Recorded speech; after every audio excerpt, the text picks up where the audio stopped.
Trekking చేయాలన్నాడు ఒకడు. ఈడాడు trekking అన్నాడు. కాళ్ళు కొంచెం లైట్గా లాగుతున్నాడు. లైట్గా లాగదేంట్రా, లైట్గా లాగుతుంది, భయంకరంగానే లాగుతున్నాయి. మూమెంట్ హెవీగా ఉంటే ఒక నవ్వు ఇటు తిరిగి కష్టమైన పైకి ఎక్కాల్సిందే, లేకపోతే $3,000 పోతాయి. మా జర్నీ క్యాంటన్ నుండి స్టార్ట్ అయ్యి దాదాపు 250 మైల్స్ డ్రైవ్ తర్వాత వచ్చిన destination the Sleeping Bear Dunes. Lake Michigan పైన దాదాపు 450 ఫీట్ ఎత్తులో ఉన్న ఈ జైంట్ శాండ్ డ్యూన్స్ మిషిగన్లోనే one of the most breathtaking and unforgettable experience.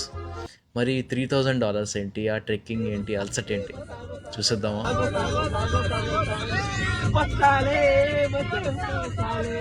అలా ఆడుతూ పాడుతూ సాగుతున్న జర్నీలో బ్రేక్ కోసం యూనివర్సిటీ దగ్గర ఆగాము. అప్పుడే ఒక అద్భుతం జరిగింది. అంతసేపు ఎండ 30 degrees సెల్సియస్ అని చెప్పేసి మేము అనుకుంటూ ఉండగా ఎంపైర్ సిటీ వచ్చింది.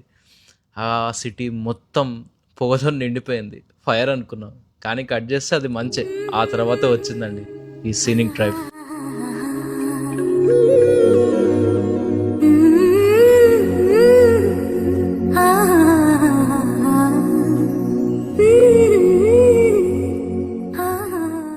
ఇప్పుడు మెల్లిగా ఇటు తిరుగుతాం,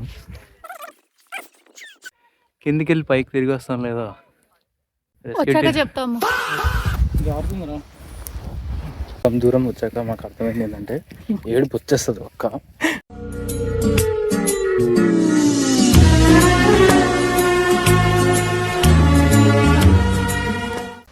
ఆ పైన ఎక్కడో నుంచి మేము పైనుంచి దిగుతా ఉన్నాం.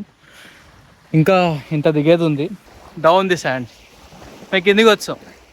ఇప్పుడు దిగిన తర్వాత మాకు తెలుస్తుంది ఏంటంటే పైకి ఎక్కడం చాలా కష్టం. ఎందుకంటే మాకంటే చాలా ఫిట్ వాళ్ళు ఎక్కారు కదా.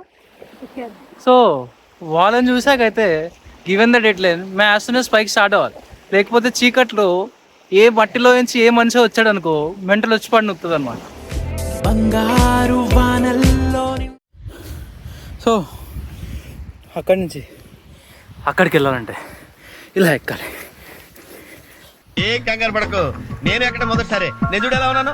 అయినా ఇందులో భయపడటానికి ఉందమ్మా, వెరీ సింపుల్. అలా అలా పాస్ చేసుకుంటూ తాగుతూ హాయిగా ఉల్లాసంగా ఎక్కుపాటు దొప్పుతాం అనమాట. నేను నమ్మను.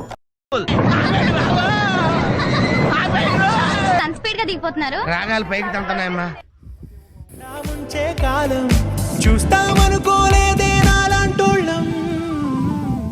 మీ అమ్మ ఉన్నది ఒకటే లైఫ్, అది కూడా ఎంజాయ్ చేస్తలేము. దాంట్లో మళ్ళీ పక్కనోడు ఏమంటాడు ఒక స్ట్రెస్ అనేటోడు అంటనే ఉంటాడు. ఆ రోజు చేసే పని. నేను ప్లీజ్ నువ్వు వచ్చి రిలాక్స్గా ఫస్ట్